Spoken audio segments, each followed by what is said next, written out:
Jonathan Fowler is the spokesperson for the United Nations Agency for Palestine Refugees and joins us now.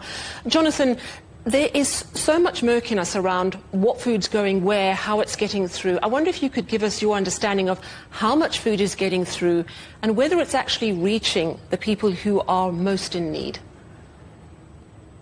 Yeah, thank you for having me on the programme. Murkiness is indeed the word. I mean, this is an utter humanitarian tragedy. It remains the case. The amount of food that has got in over recent days is, I mean, some are describing it as a drop in the ocean, but that would be a massively over-generous description of what has got in. You know, I mean, we need to be able to get in 500 to 600 trucks a day to meet the minimum survival needs of the population of the Gaza Strip. That has not been happening. So, I mean, a tiny amount already, the kind of aid that's been allowed in, basically just flour. I mean, the needs are overwhelming. You know, that in itself is a commodity which is not enough. So insufficient quantities of and restricted items, you know, basically restrictions on what could be brought in.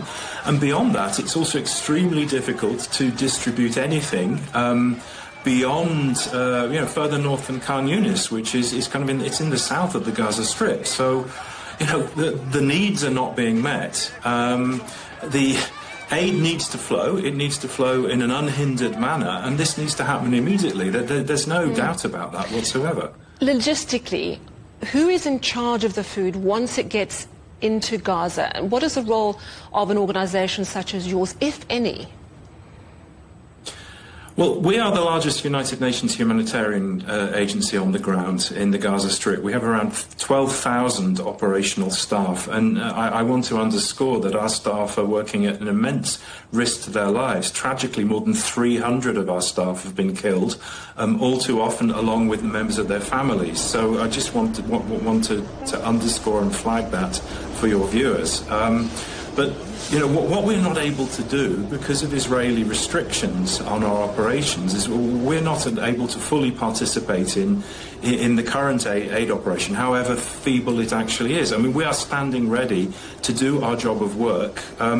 Humanitarian operations are a chain involving all parts of the United Nations system, but we're actively shut out of this, not able to operate, at least not able to operate in terms of distributions. And of course, we have the largest distribution network. All the other parts of the UN rely on our logistical chain to do that.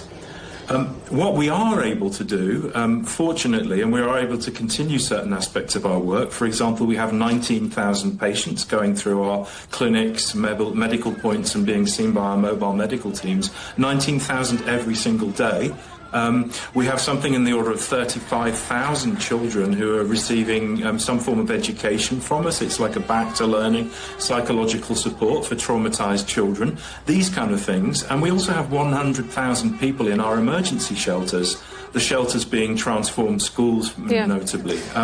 So we're still doing that work. The point is we're not able to play our full role because aid is not flowing in, but also because we have restrictions on our operations, which have been imposed as the result of Israeli legislation in force since the end of January. That's interesting because what's happened overnight, Jake Wood, who was the CEO of the Gaza Humanitarian Foundation, he has quit. He says it's not possible to implement the Israeli plan, I think it's the Israeli US-backed plan, and stick to his principles of neutrality and independence.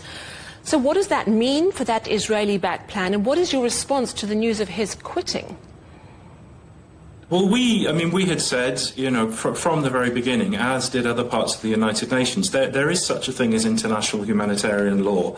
There is a system which operates around the world, which is based on international humanitarian law. Reinventing the wheel is not correct because it's not logical, as it were, but it goes against international humanitarian law to create something which is seen as an alternative, and as it turns out, a pretty dysfunctional alternative. I mean, without commenting on things that we're not involved in, you know, the Gaza Humanitarian Foundation. I mean, we had said that just because you put the name humanitarian into something, it doesn't make it necessarily compatible with international humanitarian law.